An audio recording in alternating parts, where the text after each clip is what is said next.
nosotras vamos a conversar con la responsable de la campaña del PSOE y con la número 2, además, en las listas de los socialistas por Madrid, Elena Valenciano. Buenos días. Hola, buenos días. Bienvenida a Sur Televisión. Vamos a empezar hablando de Grecia, ya que es la noticia que acapara todas las portadas en el día de hoy. ¿Usted entiende ese referéndum que ha decidido el primer ministro griego?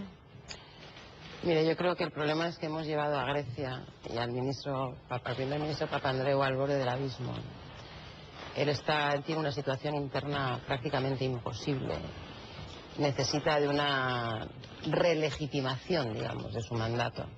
Es verdad que el referéndum no es una buena noticia para la Unión Europea en su conjunto, no lo es. Pero Papandreou es una persona muy responsable, es un gran dirigente político, es una persona que se ha comprometido a fondo con la salida de la crisis de su país. Sus razones debe tener, aunque sus razones, desde luego, para nosotros, España, y para la zona euro en su conjunto, son delicadas, son arriesgadas. Vamos a ver qué sucede con la moción de confianza y vamos a ver cómo transcurren las próximas horas, pero insisto, hay que tener en cuenta hasta qué límite hemos llevado a ese país y a ese gobierno. Escuchábamos a Nicolás Sarkozy decir, bueno, es que la única solución que tiene Grecia es aceptar este fondo de rescate. Hay que tener en cuenta que se puede entender legítimamente pues todos los recursos políticos que quiera poner sobre la mesa el primer ministro griego, pero es que el principio de solidaridad es el que debe regir en la Unión Europea. Absolutamente. ¿Hasta qué punto cree que además puede afectar no solamente el futuro de Grecia y la Unión Europea, sino al conjunto de la Unión Europea? Le afecta completamente. De la misma manera que nos ha afectado que no haya habido una solución para Grecia en su momento, ¿no? Que hayamos tardado tanto en llegar a una solución para Grecia. Claro, nos afecta todo el tiempo, porque la solución a la crisis que vivimos, que probablemente es una de las ya más graves de la historia, desde luego de la Unión Europea y de los últimos años, la solución a esa crisis es europea, no es una solución española, ni griega, ni francesa, ni alemana, es europea. Todo el tiempo que hemos tardado en dar una solución a Grecia, hemos empeorado enormemente la crisis. Esa es la verdad. Y por lo tanto, todo el tiempo que tardemos en seguir haciéndolo, seguirá empeorando. Así que no ha habido nunca más que una aproximación a la solución de la crisis, que es la aproximación comunitaria, la aproximación europea. Sí, estamos todos comprometidos con los problemas y con las soluciones. Hemos escuchado al candidato socialista, Alfredo Pérez Rubalcaba, decir lo primero que va a hacer, o de las primeras cosas que va a hacer si llega a la presidencia del gobierno, es viajar a Bruselas y decirles con austeridad todo no se soluciona la crisis económica. No sé si le van a hacer mucho caso en caso de que se produzca esta situación, pero tiene claro que con austeridad, que es lo que se está pidiendo desde Europa constantemente. Algo tendremos que pensar, ¿no? Porque las cosas no solo no han mejorado, sino que han empeorado sensiblemente. Estamos en una recaída de la crisis desde el verano. Nosotros en julio, todos pensábamos en julio que estábamos empezando a ver la luz al final del túnel. Y ahora lo que vemos al final del túnel es una locomotora que nos va a aplastar. Por lo tanto, hay que pensar en una nueva estrategia de salida de la crisis, porque la que estamos utilizando no sirve. Llevamos 4 años, no crecemos, crece el desempleo. Por lo tanto, alguien tiene que sentarse en una mesa y decir, ¿cómo vamos? No vamos bien. Y probablemente una de las soluciones sea combinar las políticas de austeridad, el cumplimiento de los objetivos del déficit con políticas de inversión y de reactivación de la economía. Porque todos sabemos, es que todo el mundo lo sabe, esto es como que el emperador está desnudo, ¿no? Todos sabemos que solo con austeridad no crecemos, y si no crecemos, no salimos. Así que este discurso se irá imponiendo. Rubalcaba ha sido precursor aquí en España, y lo hemos hablado con los socialdemócratas europeos, que lo irán diciendo. Y ya empezaba a insinuarlo la OCDE y la OIT. Claro, es que empezamos a ver que esta estrategia no nos está sirviendo. Hablando directamente de la campaña electoral, yo creo que todos los que seguimos el día 22 de mayo, la noche electoral en las municipales, pues lo primero que nos llamó la atención fue esa salida tempranera de Elena Valenciano diciendo, nada más cerrarse los colegios, diciendo, esta no va a ser una buena noche para el PSOE.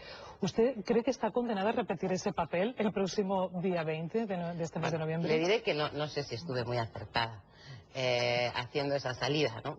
He sido criticada, yo creo que con bastante razón, porque es verdad que mis compañeros seguían contando papeletas en los colegios electorales. Pero usted tenía claro lo que iba a pasar. Sí, yo ya lo sabía y pensé que era mejor ser clara y avisar, ¿no? Teníamos convocados a los periodistas a las 8, hasta las 11 no volvíamos a salir y me pareció que era mejor decir en ese momento la verdad.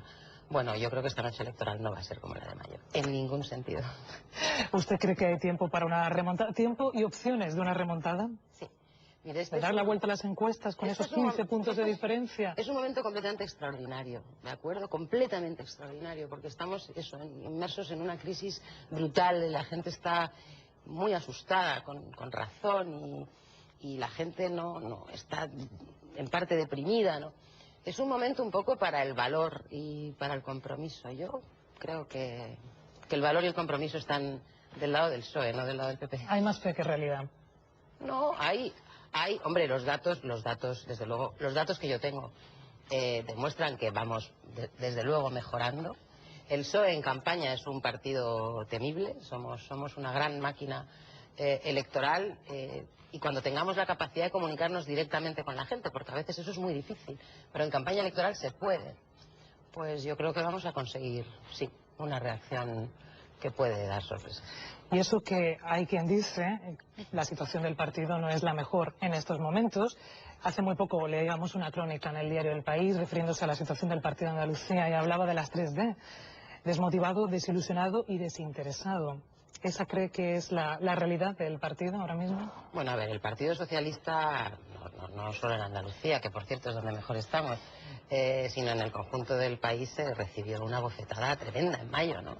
Y además el Partido Socialista es un partido muy del suelo, muy de lo local, muy de lo municipal.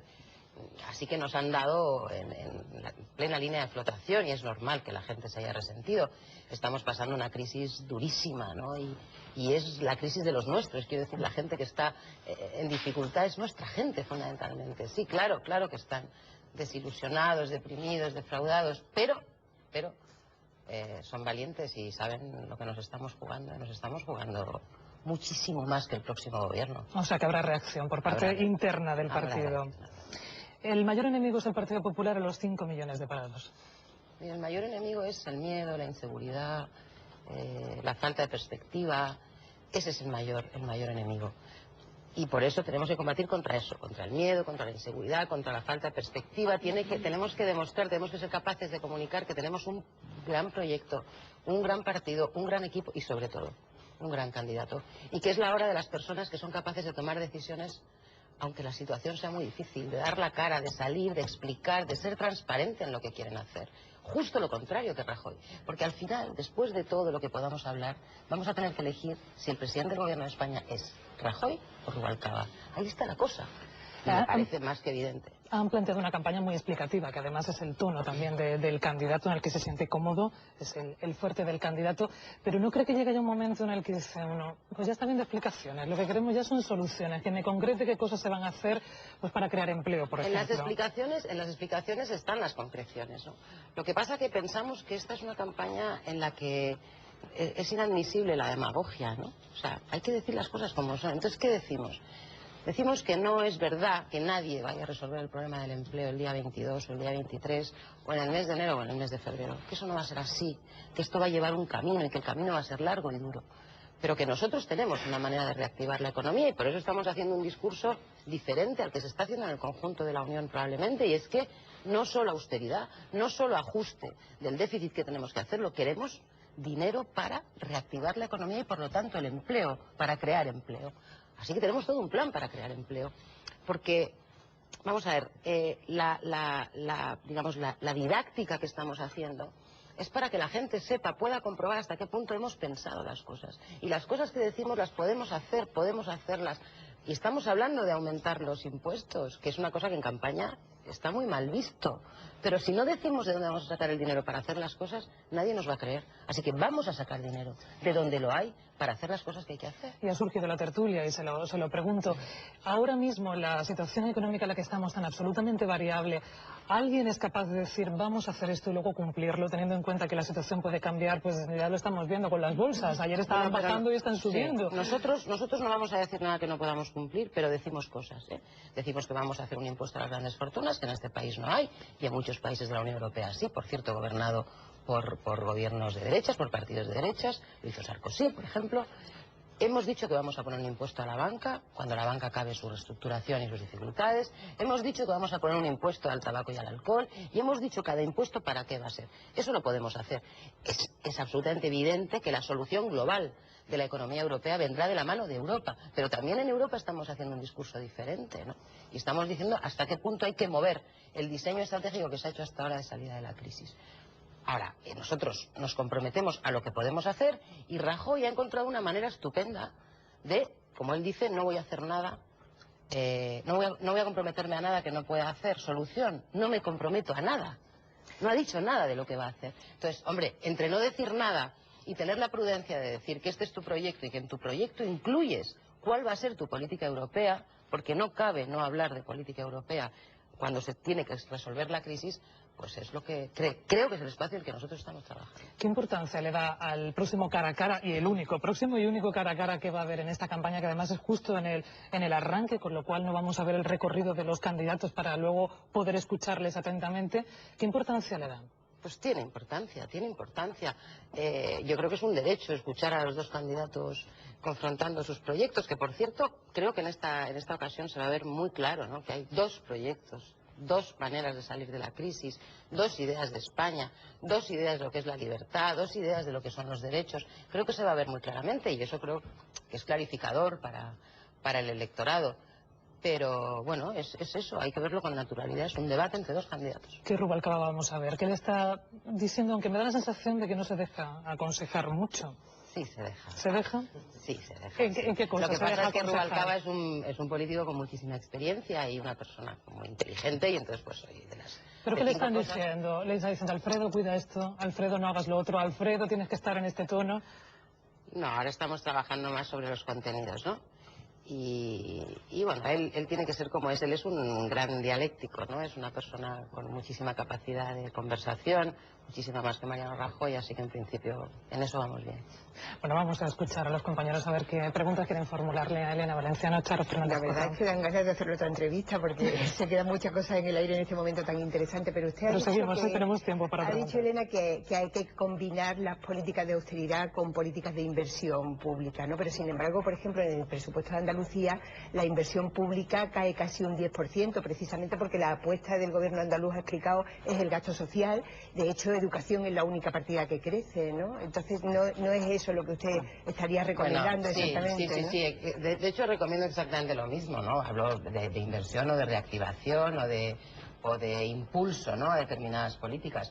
Bueno, en Andalucía ha habido un esfuerzo enorme de inversión durante los años de la crisis, hasta este mismo, ¿no? Es decir, que los 3, 4 años anteriores se ha hecho un esfuerzo de inversión pública espectacular en Andalucía, como en ninguna otra comunidad autónoma del conjunto del Estado, y en este momento los presupuestos de Andalucía lo que demuestran es el compromiso de este gobierno andaluz con dos asuntos que son clave, no solo para que la gente siga teniendo las mismas oportunidades, sino para el futuro, para la salida de la crisis también en Andalucía, la educación sobre todo y la sanidad.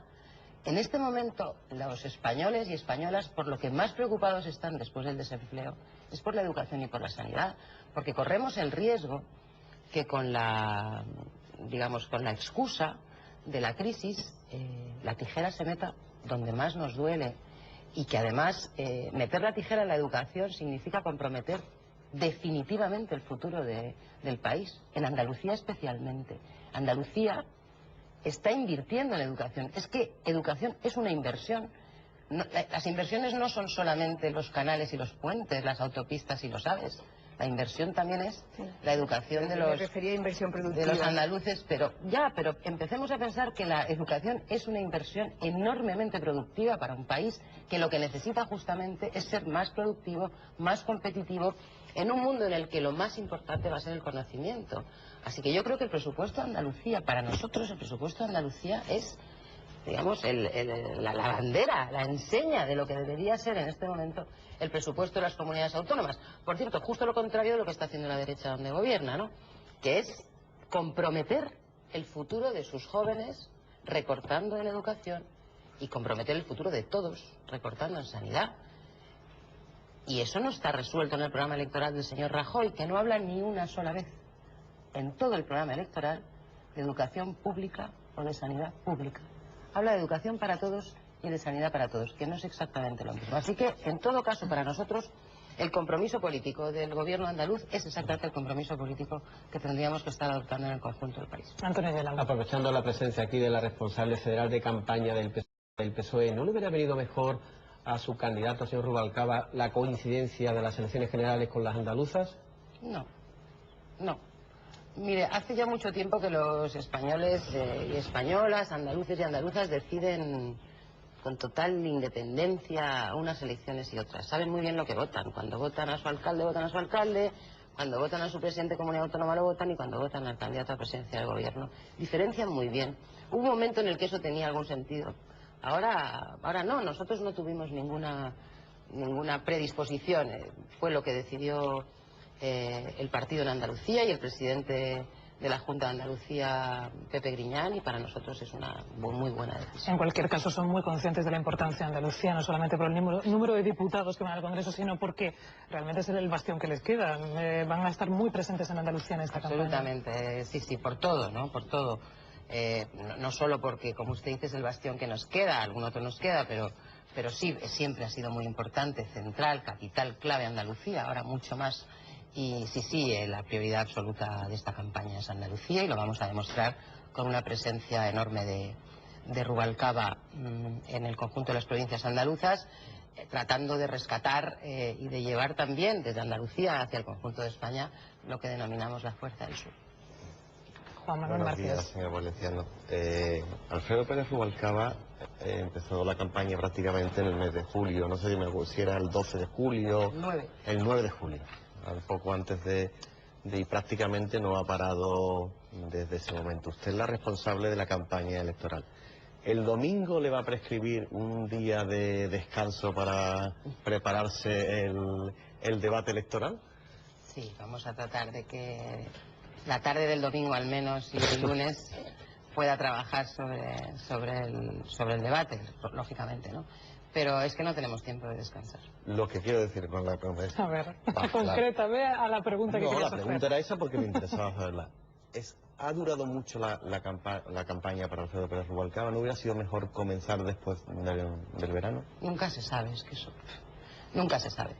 Nosotros la verdad es que tener tiempo nos viene bien porque, como decíamos antes, el PSOE salió de mayo muy tocado y necesitábamos tiempo. Primero hicimos toda una campaña que consistió en estar cerca de la militancia, no sé si se acuerda, una presencia muy directa del candidato con los militantes para recuperar un poco ese ánimo, luego con la sociedad civil, ahora ya con la ciudadanía en su conjunto. No, esta campaña ha estado diseñada en sus distintas fases y yo creo que, en fin, va a tener el tiempo que hemos requerido, incluso a lo mejor un poquito más no nos vendría mal tampoco. Antes de escuchar a María Esperanza Sánchez, la importancia que le están dando las redes sociales es mucha. Han llegado incluso a regalar por menciones en las redes sociales tazas, camisetas, no sé si preguntarle cómo va ese reparto. Es No lo decir, sé muy bien, número de pero menciones. creo que hemos tenido muchísimo éxito con el merchandising, sí. Pero a la calle no se les olvida, ¿no? Porque ustedes saben que lo que más se les achaca es que la calle la han perdido, han desconectado de la calle. No, nosotros hacemos las dos cosas, pero las redes sociales y la calle es una cosa muy parecida, nosotros estamos en las redes sociales no porque seamos especialmente, no sé, modernos e innovadores, es que si no se está en las redes sociales no se existe está. ahora mismo. Sí. No se está. María Esperanza. Sí, no sé, estaba pensando con esto de la calle, que Rubalcaba desde el principio decía: yo no voy a hacer una campaña ni de enfrentamiento, ni de mucho grito, ni de mucha bulla, yo soy un profesor y voy a ejercer de profesor y voy a explicar a la gente. No sé si la gente en campaña quiere un poquito más de Sí, bulla, mira, por ¿no? eso Un poquito más de bulla. Pero en todo caso, ¿qué le va a explicar Rubalcaba, el profesor Rubalcaba, el candidato Rubalcaba, qué le va a explicar a los votantes del PSOE que lo abandonaron en las últimas elecciones y a los que todavía no están convencidos en estas, que parece que ya hay algunos que sí se van convenciendo de votar, pero a los que están apalancados en sus casas diciendo: no voy a votar, me voy a abstener, porque, bueno, lo que hay es lo que hay y si tiene que seguir esta sangría de recortes, pues que lo haga la derecha? ¿Qué le va a decir Rubalcaba Pues a eso? eso, que el momento es decisivo no para los próximos 4 años, sino probablemente para mucho más tiempo. Que sigue habiendo dos maneras de entender la vida, las cosas, la economía, la libertad, que nosotros somos un partido que, de acuerdo, ha tenido que gestionar una crisis tremenda, ¿no? Y que seguro que hay cosas que podíamos haber hecho mejor, pero que somos el partido que se ha comprometido toda la vida en España con la modernización, con las reformas, que somos nosotros los de las pensiones no contributivas, que los de la educación pública, los de la sanidad pública, los de la ley de dependencia, los de las libertades para las mujeres, para las personas del mismo sexo. Es decir, que a pesar de las dificultades que desde luego hemos tenido que afrontar, somos el PSOE y somos el partido que ha modernizado este país, que le ha dado la vuelta como un calcetín y que seguimos siendo nosotros, y que la derecha no se ha comprometido nunca con este país, y muchísimo menos con aquellos que peor lo pasan, y que traten de poner entre paréntesis los errores que nos achaque cada uno de estos votantes indecisos o enfadados, y que considere que hay que tomar... digamos, hay que tener el valor en este momento de plantarle cara a la crisis, y valor, compromiso. Rubalcaba frente a Rajoy es bastante obvio, ¿no? Que no hay color. El gran obstáculo que han tenido que combatir desde el principio es convencer a la gente de que ahora iban a hacer una serie de cosas, y que el candidato iba a hacer una serie de cosas que durante la época del gobierno y estando en el gobierno no se han hecho. Ese ha sido el gran obstáculo a salvar, y yo no sé si han conseguido salvarlo un poco o no, o están Mire, en por ello. la misma, sí, bueno, yo ya sé que eso es una rémora seguramente, ¿no? Pero primero, esta crisis es la crisis de las 1000 caras, y hay que estar dando respuestas a la crisis en función de las caras que la crisis presenta. También Merkel y Sarkozy se reúnen cada 3 días para ver cómo afrontan la crisis. Por lo tanto, estamos en un nuevo momento de la crisis, desgraciadamente en lo que nosotros hemos llamado una recaída, y hacen falta políticas nuevas. Por otra parte, decir que Rubalcaba, porque ha estado en el gobierno, no podría presentar un proyecto sería tanto como decir que ningún presidente del gobierno se puede presentar a la reelección, porque todos los presidentes de gobierno que se presentan a la reelección presentan un proyecto nuevo. Por lo tanto, sí, es una crítica hábil de la derecha, pero no tiene ningún sentido. En todo caso, es la primera vez que Rubalcaba se presenta a las elecciones, es el proyecto de Rubalcaba, es el programa de Rubalcaba. Rubalcaba no es Zapatero, Rubalcaba es Rubalcaba. Y hay que juzgarle por el proyecto que presenta. Ya por último, como curiosidad, ¿cuánto les cuesta la campaña? ¿Y han encontrado crédito en los bancos, o como los bancos están sin dar crédito? No sé si a ustedes les han hecho un favor especial o están en lista de espera. Que no me sé del todo el presupuesto de campaña. Pero vamos, los presupuestos de campaña electoral están tasados, hay un límite de gasto para los presupuestos de campaña, y no tenemos muchas dificultades para conseguir crédito. Incluso algunos créditos obtenidos han sido rebajados, o sea que sí, esta es una campaña con pocos recursos, y por eso de las tazas y las camisetas. Bueno, muchísimas gracias, Elena Valenciano, por haber estado con nosotros aquí en Canal Un placer, Sur como Televisión. siempre.